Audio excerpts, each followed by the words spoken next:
Quanto tempo você acha que tem até as máquinas fazerem seu trabalho melhor do que você? Automação costumava significar grandes máquinas fazendo um trabalho pesado e repetitivo em fábricas. Hoje, essas máquinas conseguem pousar aviões, diagnosticar câncer, comprar e vender ações, entre outras coisas. Essa é uma revolução econômica. Você pode até pensar que já passamos por isso, mas na verdade, desta vez é diferente. Primeiramente, vamos para a definição de automatização. De acordo com o dicionário, automatização é a execução automática de tarefas industriais ou científicas sem intervenção humana intermediária, desde o mais simples, como a regulação da temperatura de um forno, até os mais complexos, como os que são geralmente assumidos por ordenadores para uma gestão de um estabelecimento de crédito. Desde a pré-história, o homem já procurava meios de automatizar suas tarefas, como moinhos de vento para moer trigos, rodas de água e etc. De varas a arados para tratores, passamos de todos precisando plantar e gerar comida para uma agricultura moderna, com quase ninguém precisando fazer comida, e ainda temos abundância. Por exemplo, ao longo do século XX e até hoje, os Estados Unidos passaram de ter 40% da força de trabalho na agricultura para menos de 2%. Claro, não é apenas agricultura, é tudo. Passamos os últimos anos criando ferramentas para reduzir o trabalho físico de todos os tipos. Estes são músculos mecânicos, mais fortes, mais confiáveis e mais incansáveis do que os músculos humanos podem ser.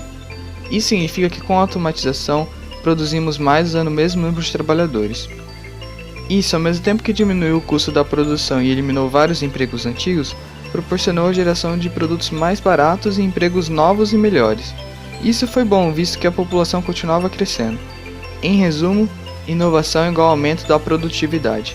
Menos empregos antigos que necessitam uso de força física, mais empregos novos que necessitam de menos esforço físico. Em consequência, o padrão de vida aumentou. Se olharmos na história, veremos que existe uma linha bem clara do que os seres humanos faziam para viver. Por um longo tempo vivemos do trabalho na agricultura. Após a Revolução Industrial, mudamos para a produção em fábricas. Com a maior popularização da automatização, os seres humanos migraram para o setor de serviços. E então, apenas alguns momentos atrás na história da humanidade, a era da informação chegou. De repente, as regras mudaram, e as máquinas têm tomado o trabalho dos seres humanos mais rápido do que criamos novos empregos. É aí que a equação começou a falhar. As empresas de inovação têm falhado em criar novos empregos. A exemplo, a General Motors. Em 1979, tinha 853 milhões de empregados no mundo inteiro, e gerava aproximadamente 11 bilhões de dólares. Google, em 2012, fez aproximadamente 14 bilhões de dólares enquanto empregava aproximadamente 58 mil pessoas. Você pode não gostar desse exemplo, mas a Google é apenas um dos exemplos do que gerava empregos no passado, empresas de inovação. Olha a indústria dos carros, por exemplo.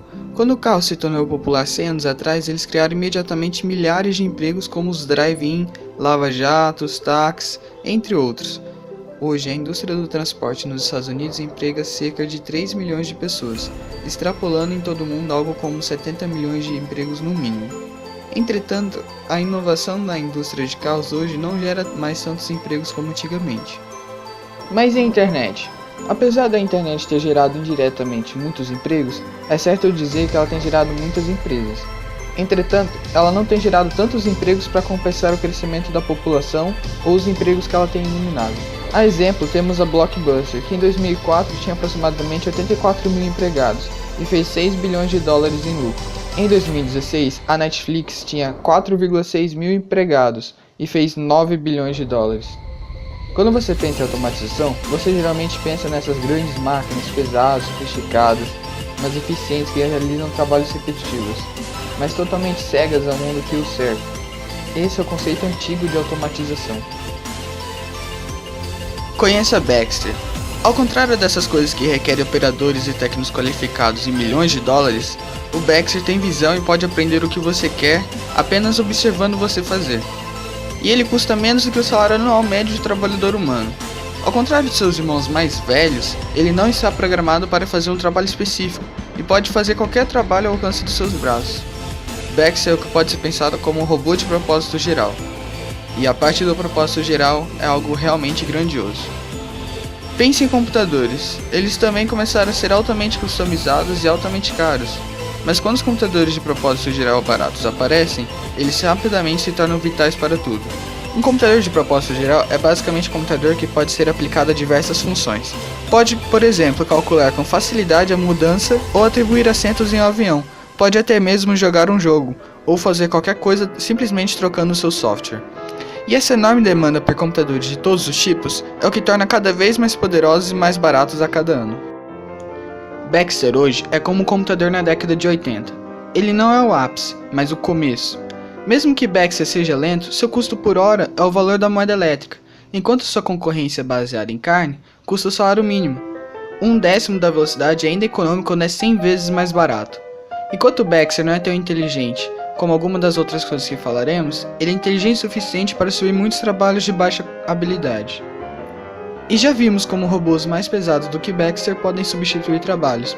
Em novos supermercados, o que costumava ser trabalho de 30 humanos, agora é trabalho de um humano que supervisiona 30 robôs de caixa. Nós pensamos em mudanças tecnológicas como as novidades e novas coisas caras, mas a mudança real vem das coisas da década passada ficando mais baratas e rápidas. Isso é o que está acontecendo com os robôs agora. E porque suas mentes mecânicas são capazes de tomar decisões, eles são concorrentes diretos dos seres humanos para empregos. Imagine um par de cavalos no início dos anos 1900 falando sobre tecnologia. É preocupante que todos esses músculos mecânicos nos tornem desnecessários. O outro lembra-lhe que tudo até agora tornou suas vidas mais fáceis. Lembre-se de todo esse trabalho de fazenda?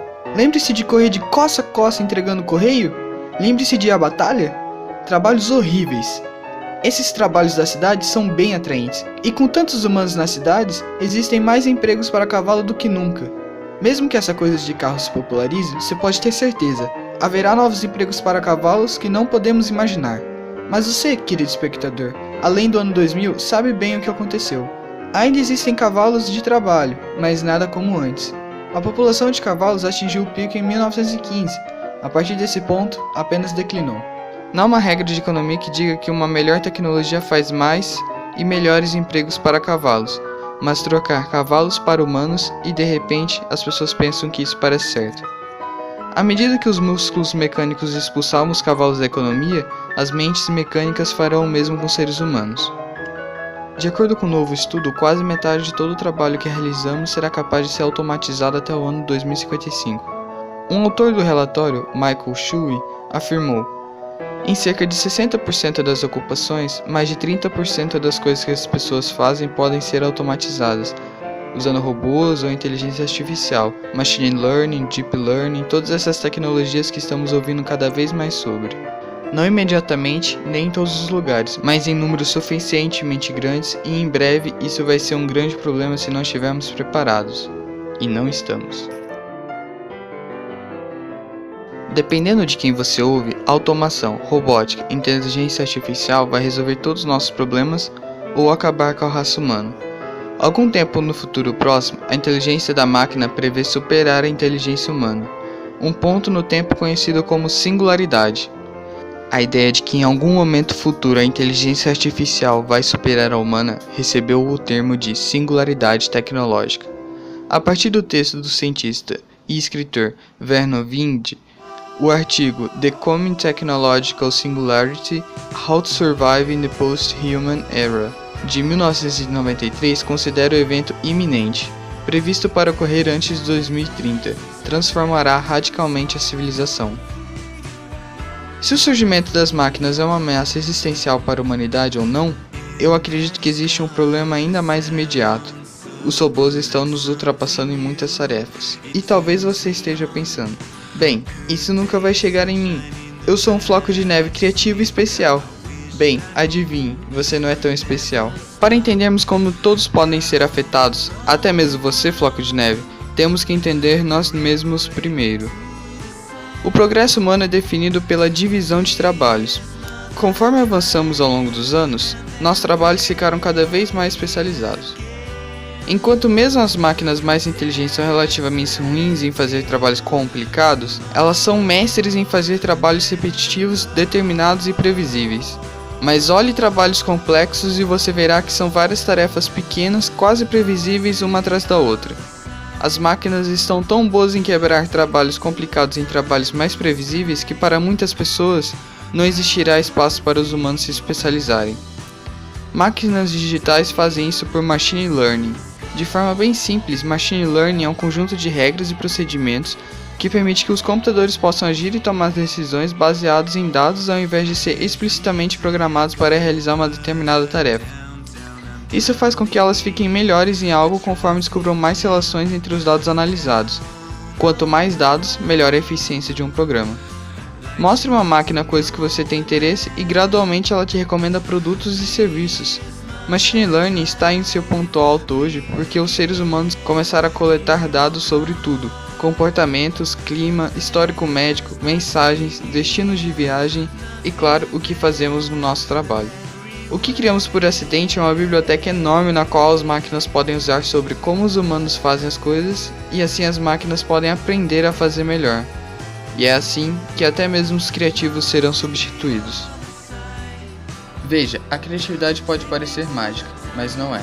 O cérebro é uma máquina complicada, talvez a mais complicada de todo o universo, mas isso não impediu que tentássemos simular isso. Existe essa noção de que assim como os músculos mecânicos nos permitem avançar nos trabalhos de pensamento, as mentes mecânicas nos permitirão mudar para o trabalho criativo.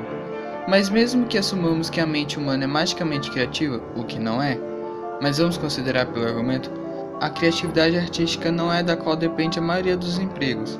O número de escritores e poetas e diretores e atores e artistas que realmente ganham a vida fazendo trabalho é uma pequena e minúscula parcela da força de trabalho. E dado que essas são profissões dependentes da popularidade, elas sempre serão uma pequena parte da população. Não existe uma economia baseada em poemas e pinturas. Ah, e por sinal, essa música do fundo que você está ouvindo foi escrita por um bot. O nome dela é Emily Howell, e ela pode escrever uma quantidade infinita de música durante todo o dia gratuitamente. E as pessoas não podem distinguir a diferença entre ela e os compositores humanos quando submetidos a um teste cego. Falar sobre criatividade artificial torna-se estranho rápido. O que isso significa mesmo? Mas, no entanto, é um campo em desenvolvimento. As pessoas costumavam pensar que jogar xadrez era uma habilidade humana, excepcionalmente criativa, que as máquinas nunca poderiam fazer até baterem o melhor de nós. E assim é para todo o talento humano. Certo, isso pode ter sido muito a ser digerido, e você pode querer rejeitá-lo. É fácil ser cínico das previsões infinitas e idióticas de futuro que nunca são. Então é por isso que é importante enfatizar novamente que isso não é ficção científica. Os robôs estão aqui e agora. Há uma quantidade aterradora de automação de trabalho em laboratórios e usam casos que são prova de conceito. Já passamos por revoluções econômicas, mas a revolução do robô é diferente. Os cavalos não estão desempregados agora porque eles ficaram preguiçosos como uma espécie. Eles são desempregáveis. Há pouco trabalho que um cavalo pode fazer, que pague pela sua habitação e feno. E muitos seres humanos brilhantes e perfeitamente capazes encontrar-se-ão ao novo cavalo, desempregado sem culpa própria. Esse vídeo não é sobre como a automatização é ruim, e sim que a automatização é inevitável. É uma ferramenta para produzir abundância por pouco esforço. Pois vivemos numa economia baseada no consumo, mas se menos e menos pessoas tiverem trabalhos decentes, quem irá consumir? Estamos entrando numa era em que apenas uma pequena minoria de super ricos que detêm o controle das máquinas domina o resto de nós? E nosso futuro precisa ser assim tão dramático? Precisamos pensar e pensar agora sobre o que fazer quando grandes setores da população são desempregados sem culpa própria. É por isso que alguns especialistas estão anunciando a renda básica universal como a única maneira de garantir os meios de subsistência dos trabalhadores deslocados. Ben Sasse, político americano, acadêmico e autor, uma vez disse: "Estamos entrando em uma era em que temos que criar uma sociedade de aprendizes ao longo da vida." Ele disse isso em referência à constante busca de novas qualificações para competir com a nova era de máquinas. Com base em anos de pesquisa e tendências atualizadas, Eric e Andrew, dois pensadores da MIT na vanguarda do campo, identificaram em seu livro The Second Machine Age as melhores estratégias de sobrevivência e oferecem um novo caminho para a prosperidade. Estes incluem a renovação da educação para que eleve as pessoas para a próxima economia em vez da última.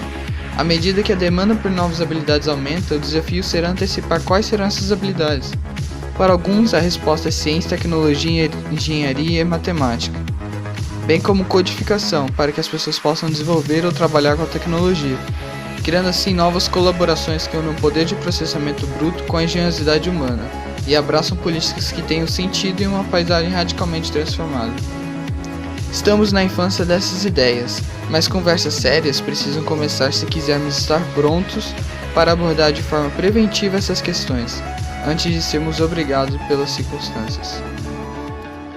Como Bob Dylan uma vez disse, e se a sua respiração vale a pena salvar, então é melhor começar a nadar, ou você vai afundar como uma pedra, pois os tempos estão mudando. If your time to you is worth saving, then you better start swimming or you'll sink like a stone by the time